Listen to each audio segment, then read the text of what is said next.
তো এই ভিডিওটি দেখার পর আমি নিজেই অনুতপ্ত হয়ে গিয়েছি, আমার এহসাস হয়ে গেছে। হাসরের দিন বান্দার হিসাব কেমন হবে?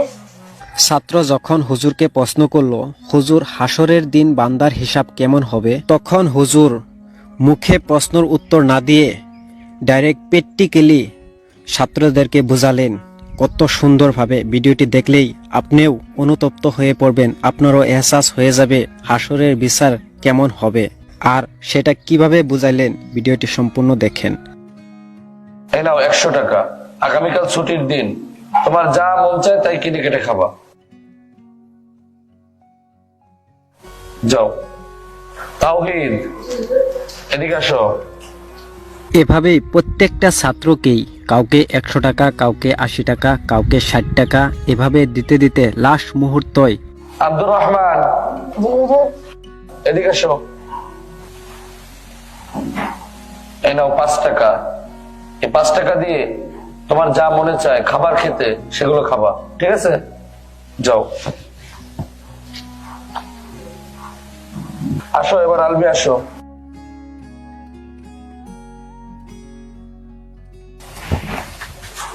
এই নাও 1 টাকা।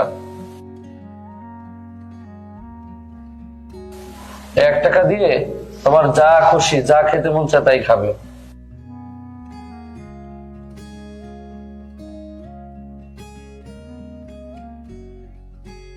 এভাবেই হুজুরে কাউকে বেশি টাকা, কাউকে কম টাকা দিল।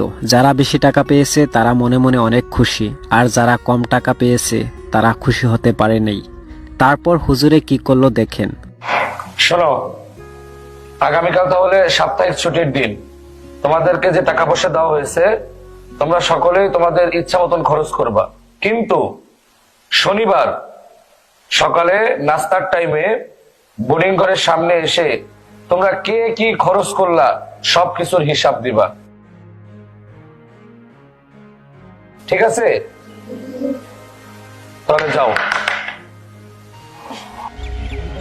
এভাবেই হুজুরের কথা মতো ছাত্ররা ছুটির দিন যার যে ইচ্ছা ওই মতে নিজে নিজের টাকা খরচ করলো।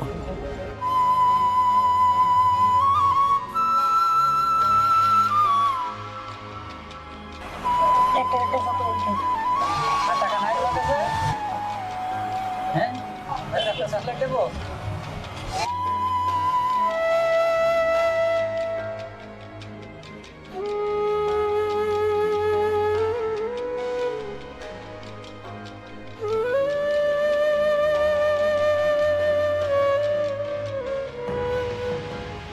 তারপর ওই টাকার হিসাব হুজুরে কিভাবে নিল পরের দিন দেখেন। রিফাত, কতদিন যে তোমাকে টাকা দিয়েছিলাম সে টাকা কি কি খাইছো বলো? 100 টাকার হিসাব দাও। ওখানে না, আগুনের কড়াইয়ের উপর গিয়ে বলতে হবে।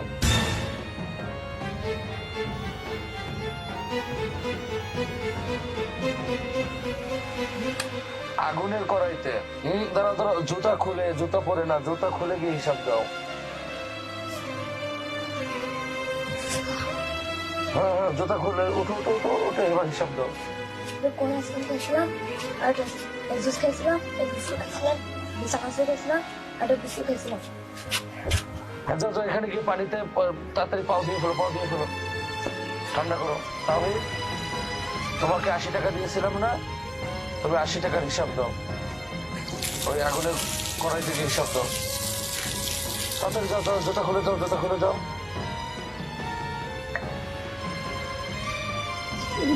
30 টাকা দামের একটা জুস খেয়েছিলাম, 20 টাকা দামের বিস্কুট খেয়েছিলাম, আর 30 টাকা দামের আইসক্রিম খেয়েছিলাম।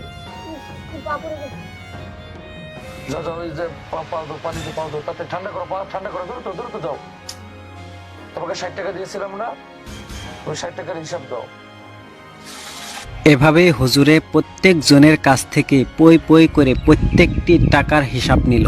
যার টাকা বেশি তার হিসাবও বেশি, আর যার টাকা কম তার হিসাবও কম। যারা টাকা বেশি পেয়েছিল আর হারছিল, আজকে ওই টাকার হিসাব দিতে যাই তাদের ঠেঙে ফুসকা পড়তেছে, আর ওই ফুসকার জ্বলন্তিতে তারা আজকে কাঁদতেছে। আর যারা টাকা কম পেয়েছিল তাদের হিসাবও কম, তারা আজকে হাসতেছে আর হাসি মুখে ওই টাকার হিসাব দিতেছে। তোমাকে 1 টাকা দিয়েছিলাম না, তুমি 1 টাকার হিসাব দাও।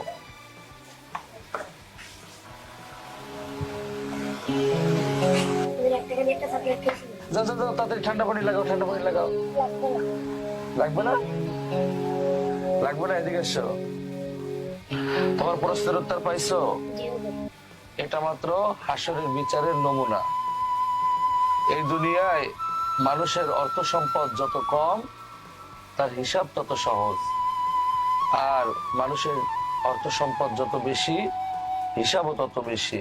তো প্রিয় দর্শক, ভিডিওটি থেকে কি বুঝতে পারলেন? দেখেন, আমাদের যতটুকু আছে ততটুকু নিয়ে আমরা সন্তুষ্টিত থাকতে পারি না।